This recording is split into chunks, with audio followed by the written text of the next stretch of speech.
Hello, everyone. Welcome to Rash's World. Today we have a very special guest, Susan Servais, and she's gonna talk about a book that her mother wrote, memoirs that her mother wrote.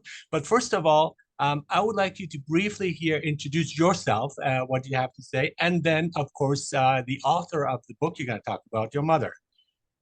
Welcome to Great. Rash's World. Well, first of all, thank you so much for having me on your blog and making your viewers aware of my mom's memoir of my grandfather's daring escape from Dachau concentration camp and the family's escape from Nazi Germany. Again, my name is Susan Servais, and I am the daughter of the author of the book, Escape from Dachau.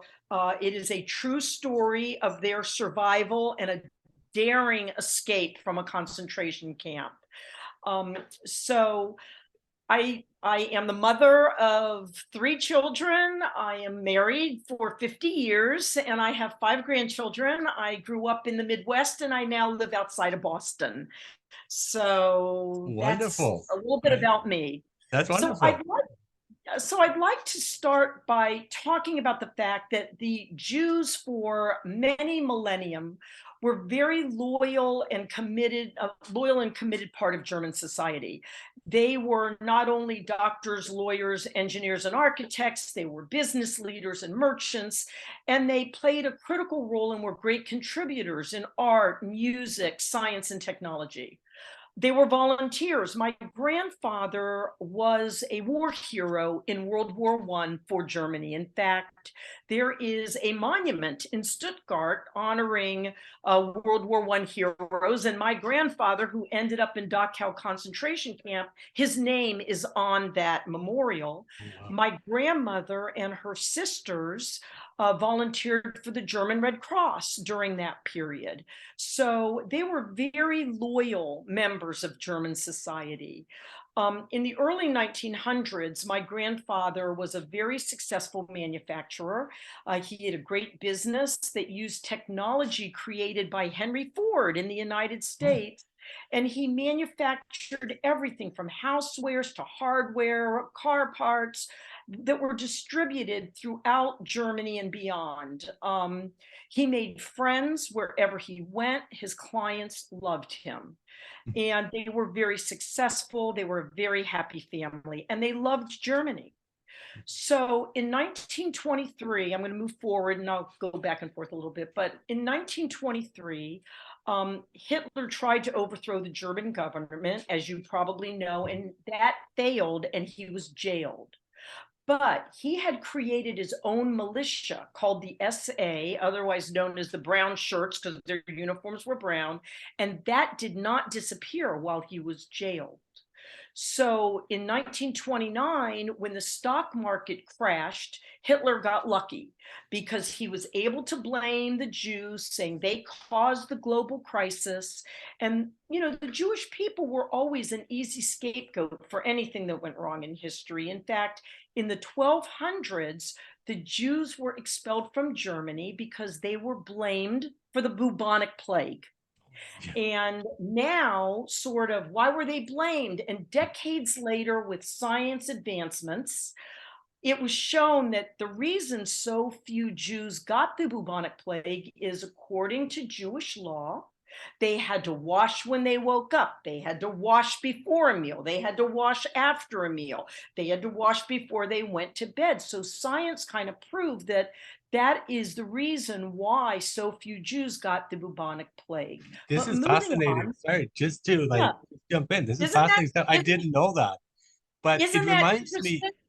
Yeah, it reminds me of what's happening today as I'm hearing what you're saying, and I'm thinking of the parallels we have around the world, especially in the United States, and also conspiracy theories. I mean, that was the ultimate conspiracy theory back then. It's like, look, what's going on? Maybe they created the virus and so on. So we see Exactly. parallels today with the same way of thinking. Yeah, We sure do. Human nature, I guess, but yeah. that's something else And that I don't want to get cycles. into. We do But repeat cycles, which is very yes, unfortunate, yes, right? But yeah, exactly. yeah. So after the stock market crash, Hitler's brown shirts were becoming a huge force. And in 1933, Hitler became chancellor, and the Jews started leaving Germany because things were getting really bad. And very early on, they started leaving. My grandfather believed that this was not possible. He was a loyal German. He was a war hero. He was a successful business person. And even though my grandmother, her family had left, my grandfather did not. In fact, his sister, her husband, and their children were sent to Auschwitz and perished.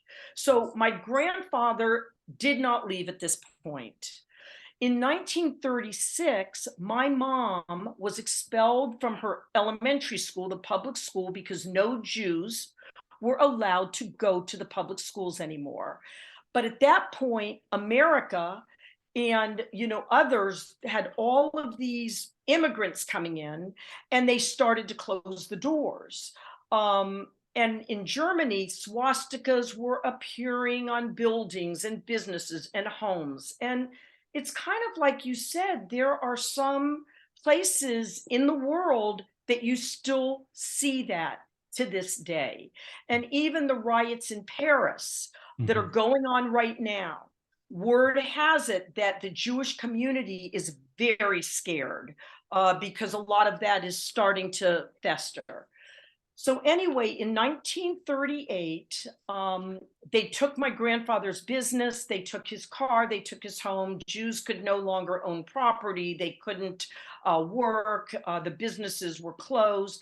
And at that point, America had closed its doors to Jewish immigrants, and many Jews were desperately trying to go elsewhere, Argentina, Israel, and any other countries that were willing to take them. And then, of course, November 9th, 1938, Kristallnacht. Kristallnacht was when they literally burned down all of the synagogues, all of the temples, Jewish businesses, Jewish homes. And then on November 10th, they went into my grandparents' home and dragged my grandfather out and sent him to Dachau concentration camp. So that is the beginning of this daring, harrowing escape story to get my grandfather out. So my grandmother's first cousin, his name at the time was Emanuel Rosenfeld. He was a brilliant mathematician and a numbers guy. And he worked for Hjalmar Schacht. Now, the name Schacht might be familiar because Schacht was tried at the Nuremberg trials. But Schacht at the time was the president of the Reich Bank, which was the largest bank in Germany, huge bank based in Berlin. And my grandmother's first cousin worked for him. When Hitler came into power, which was 1933, he took Schacht and made him his Minister of Economics and Finance. And who did Schacht bring with him at the time? First cousin, Emanuel Rosenfeld. So Emanuel, did he not know he was Jewish because he converted he did at that time. This is still very early, but apparently he must have needed the first cousin, the mathematician and the great numbers guy. He must have needed him. So he brought him with him. And so Emanuel Rosenfeld, the Jew, actually worked for the Third Reich in the Ministry of Finance and Economics under Schacht. So then things got worse for the Jews, and Emanuel Rosenfeld quit this government job, and like every other Jew, was terrified. They were coming after everyone, and even if you converted, which Emanuel Rosenfeld did, they were looking at your grandparents, your great-grandparents. If you had any Jewish blood, off you went to concentration camp. But he quit this government position, and he changed his name to Max Emanuel. He even changed his religion, converted to Catholicism, and basically applied for a visa to immigrate to the United States. And he went into hiding in Berlin while he waited, hoping and praying that he would be one of the few that they would let in, because this was very late now. Just as he received his papers and his visa to leave Germany and save himself, he gets a call from my grandmother's brother, who was living in Luxembourg at the time, that Grandpa Adolf Mueller, unfortunately his name was Adolf Mueller, was dragged off to Dachau. So here is this cousin ready to leave for Germany and has this unbelievable decision to make. Does he save his cousin-in-law, from the clutches of the Nazis and certain death, or does he try to rescue him? Now, keep in mind that when he left the government, he did not get rid of his German identification papers that identified him as a government official for the Third Reich. He kept those papers, even though he had changed his name, he had changed his religion, he kept those papers. Very smart. He makes the decision to go in the middle of the night and drive the 500 kilometers from Berlin to Dachau concentration camp, getting through the checkpoints by showing these papers and claiming that he was a loyal member of the Third Reich and that he was on official business. And this is the most harrowing and daring part of the memoir. The mission was profoundly dangerous and put himself at death's risk every moment of it. So that is what the memoir is about. It's a true story. People are saying that they can't put it down, except for a bathroom break. I mean, seriously, because it's just an unbelievable true story. Yeah. So the book is Escape from Dachau, a true story of survival, courage, and a daring escape in the face of unthinkable evil. And there we go. Yeah, and this is, I mean, there's a lot of themes here as well that I'd like to talk a bit more about that. The courage becomes obvious and clear. I mean, just the fact that you have that choice, to me, that's more than heroic. That's ultra heroic or uber heroic, if you like. And that is really like sacrificing your own health and safety and life, putting your life in danger to save a family member. So that's wonderful. It's really hard to imagine being Mhm. put in that position. For those of us that are so deeply family oriented, Mhm. we would absolutely do the same. But you have to remember that you might be signing your own death certificate. Yeah. And that's what is so amazing about the choice that Emanuel Rosenfeld, who was Max Emanuel, that is the amazing part of him deciding in moments. I mean, he didn't have days to make this decision. He really had moments to figure out, should I do this? Can I do this? Does it even make sense to do it?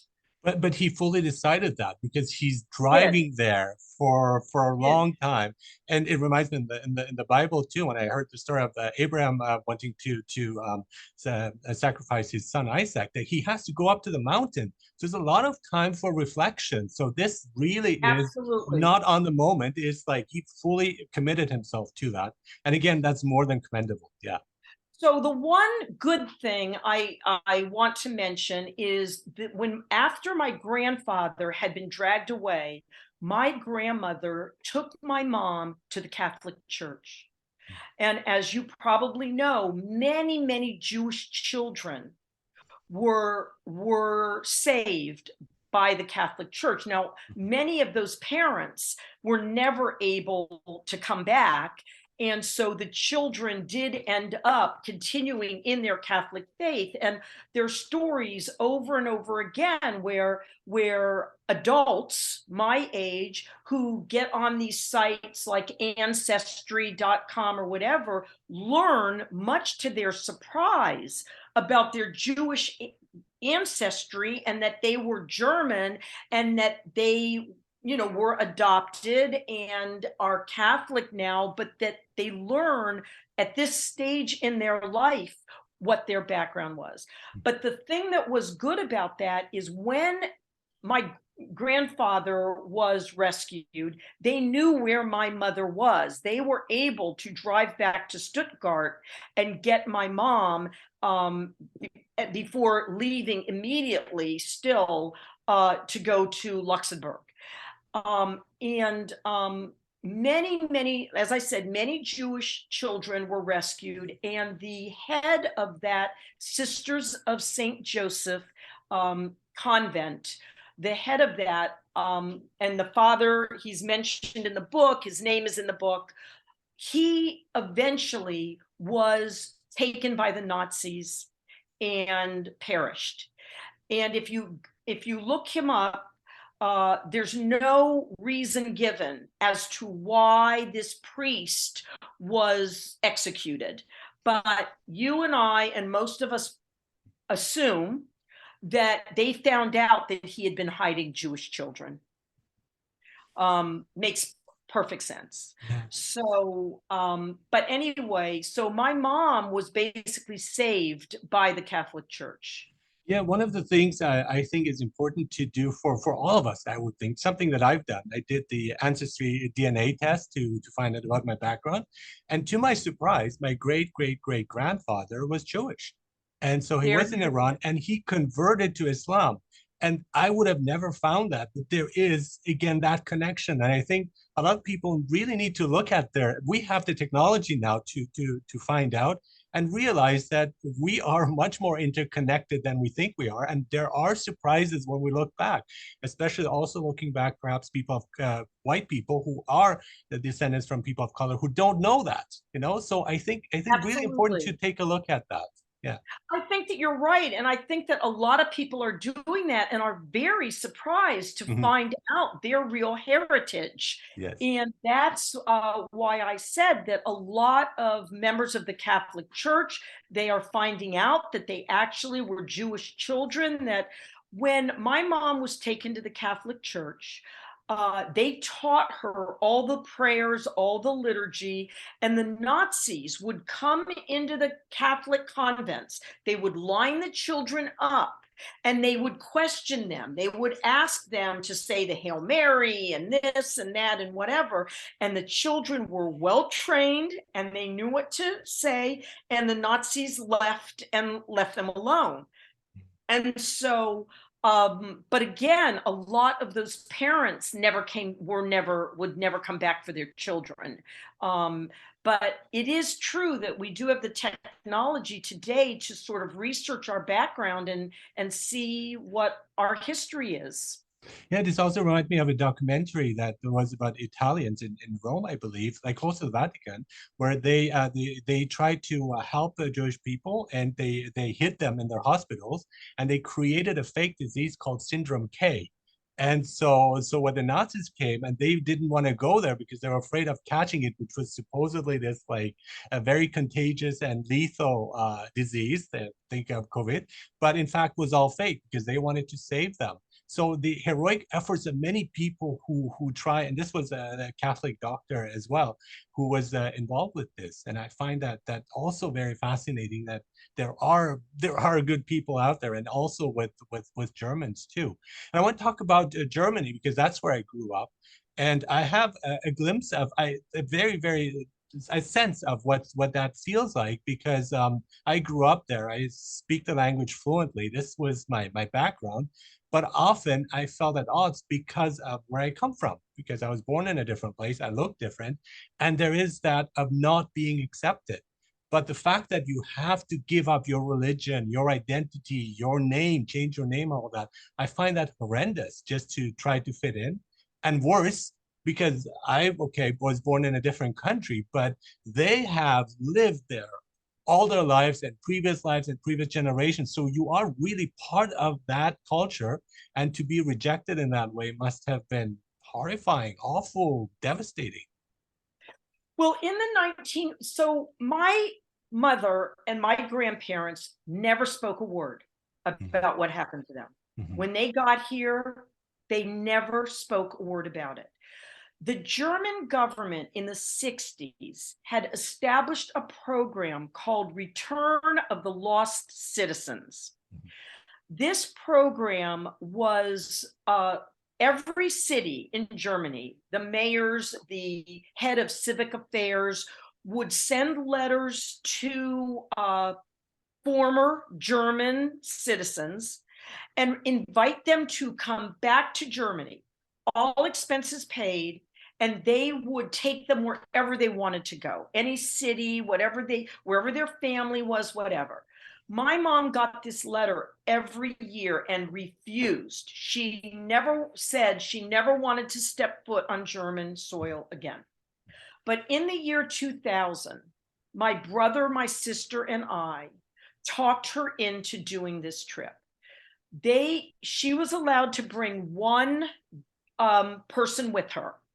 And she wrote back to the mayor of Stuttgart, a lovely, wonderful man who I'm still in touch with to this day. Oh, wonderful. And said, I will go if my granddaughter, who was 16 at the time, can come as well, so that 3 generations can dance on Hitler's grave. Now, of course, Hitler's not buried in Germany, but it was just philosophically, she wanted to feel like, hey, look, 3 generations, you did not get rid of us.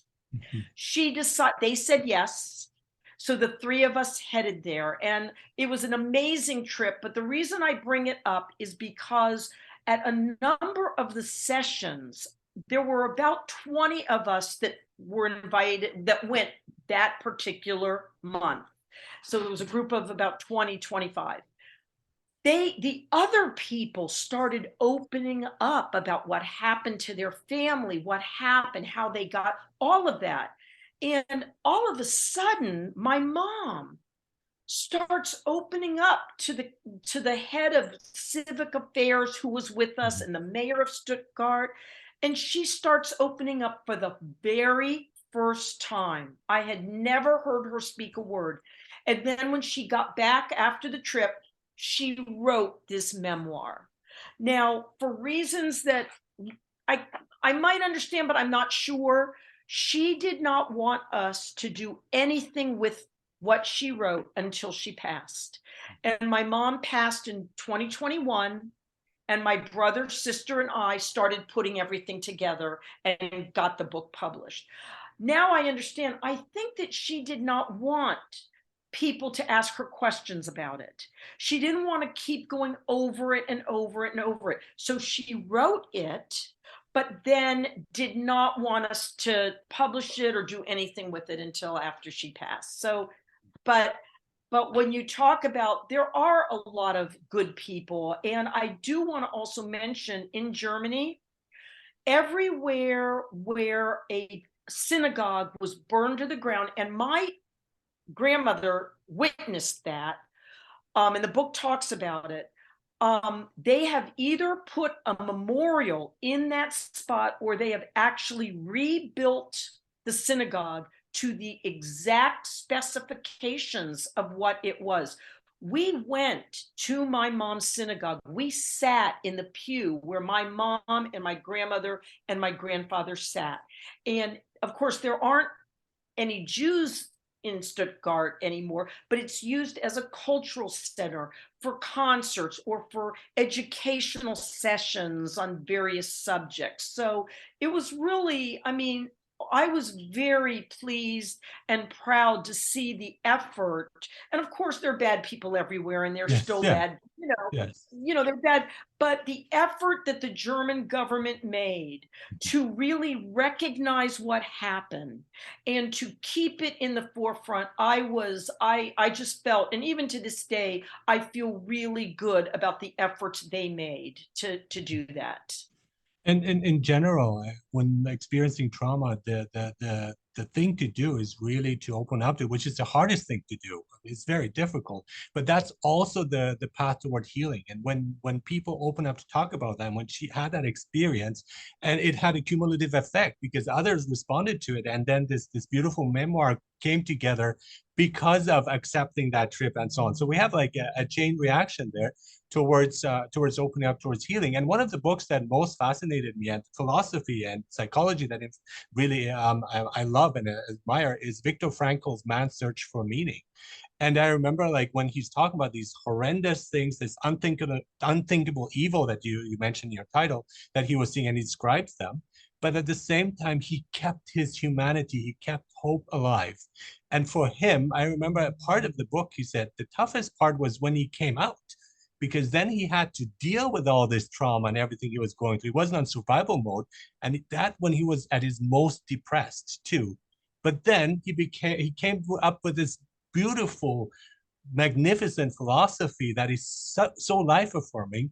And it is amazing how the worst atrocities and suffering can create something so sublime. And that leaves me speechless. Yeah. Well, that is amazing that you say that, because many survivors went to their new countries, whether it was the United States or Argentina or Israel or wherever they went, and they rebuilt their lives, and they were successful, and they started businesses and did whatever. My grandfather did not recover. He survived. My memory of my grandfather is him staring out the window, smoking his cigar, and just staring out the window. Now, in the book, it talks about some of the things that he went through. For example, when Dachau was established, it was not an extermination camp. It was a work camp where they made weapons, but so many prisoners died because the treatment was so awful. And my grandfather had mentioned once that he remembered, it's interesting because my sister remembered this, it just came to her and she was shocked. He was staring out the window, as he always did, and he said, they made us get naked in the winter and go outside, and our shower was they would hose us down with freezing cold water, and many prisoners died just from that. So many of the survivors did well after they were rescued, but many, including my grandfather, yes, he survived. My mom had a great life and was happy. And even my grandmother was just fine. But my grandfather was unable to put it out of his mind. He was just one of those that did not have the resilience that so many of the survivors that you hear about today had. He just did not. I can't even imagine some of the other horrific things he witnessed while in a concentration camp.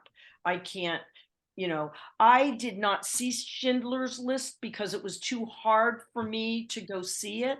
But that is a good example of a really wonderful, beautiful human that would do anything possible to save people. That is such a good example. And there were other Schindlers that maybe did not get the recognition that they should get, but in the Washington, D.C. Holocaust Museum, there's a whole wall of people that they refer to as the righteous, the wall of the righteous, and it lists names of people that risked their lives to save Jewish victims. Yeah, and there was at the beginning too. I remember there was this German doctor. I don't remember his name, but he found it suspicious that there were these deaths of prisoners, and he found out they were all Jewish, and so he started investigating, and he even went further up to contact higher authorities, and he was an attorney, but then I think he got killed, and so yeah. but there are those who like really stand up for what's the right thing to do for the truth, and we see that. And there's many more that we probably haven't heard about, but they do exist. It's important to keep that in mind. And I think that there have even been some books written about why do people become collaborators? Why do good people turn a blind eye to what's going on? And as I said to you when we first met, I'm not a psychologist or a psychiatrist, but that is a question that has always weighed heavy on me. Yeah. Why some people turn a blind eye. And so when look at that, I think there's the opposite too, that we're capable of anything, of atrocities. And when we people say, I would never do that, we have Stanley Milgram's experiment that really shocked everyone, because there are these regular people, ordinary townsfolk, who are there. They think they're giving lethal doses of electroshocks to a person for a learning experiment, and they went through with it. And so this is very shocking. And this was not even a soldier. There was no threat. He didn't have a gun. He didn't put any pressure. He just said, that's the experiment. You need to continue. A guy in a white coat. So Yeah, if that can happen, we have to realize that the potential of good and sublime good, and the exception again, Viktor Frankl, people like him, but then also the rest of us who can fall and do horrible things, and the good and the bad, the light, the bright and the darkness that exists in each of us. right. Well, I hope that those of us that come across as being good people would never fall into that trap. But again, like I said earlier, in every situation, in every country, there are good people and there are bad people. And you just have to hope that the good people stand up and say, let's band together and not tolerate this. And speak And up, really, like, yeah, speak up. I think speak that's up. important. And once Yeah, a person does that, I'm sure others will join, but we really need to keep the right. ball rolling in the right direction, not in the wrong. Yeah. Exactly, exactly. And we talk about in the book, in the epilogue of the book, some of that, and also our return to Stuttgart and Kreilsheim with my mom, and how wonderful the people were that we met. And we went into a school. They had asked my mom to speak to, well, the group to speak to these high school students about their experience. And one young woman, probably 17, 16 or 17, stood up and said that she was in the kitchen with her grandmother cooking, and her grandmother was looking out the window, and she started to cry. And she said that I was a teacher. They came into my classroom. They grabbed a Jewish student, and we heard gunfire. What was I to do? What was I to do? I still can't sleep thinking, what was I to do? So there are, this girl stood up and talked about her grandmother. And so I really do believe that in all cultures, in all societies, there are very good people, and that hopefully will be the majority, and we will stop these things from happening. And I yeah. the book does talk about that quite a bit. And so yeah. Yeah, just to mention, I watched Schindler's List when it came out. I was living in Germany at the time. And so there were two reactions, very few, not many of them, but one person got angry and left in the middle of the film. Another other people who stayed there, this woman next to me, she was in tears after. And so you get both kind of responses, but those again who stayed and watched the film and were moved by it and opened their eyes and their hearts to that, I think that's really commendable. And that's why it's also so important to talk about it. Such a wonderful book. Thank you, Susan Servais, for talking about it, for promoting it. Thank This you. was written by your mother, right? Her Yes. memoirs. Kathe Mueller Slonim, is that correct? Yeah. Correct. And Correct. That's my maiden wonderful, name. wonderful. And he also has archival photos, right? So that are Yes. used there Oh, as well. yes, it does. It has photos of their German passport that has the swastika and the eagle on the front. It has pictures of their synagogue before it was burned. There's a lot of archival photos in the book, actual photos. The Stuttgart newspaper published every week people that were kidnapped, Jews that were kidnapped. My grandfather's photo is, I actually have the actual newspaper. I own that paper with my grandfather's photo in there. So there's a lot of really fascinating original photos. And I just this is a picture of my grandmother and my grandfather taken in 1923. Yeah. During the good Maybe. times, the good days. Indeed.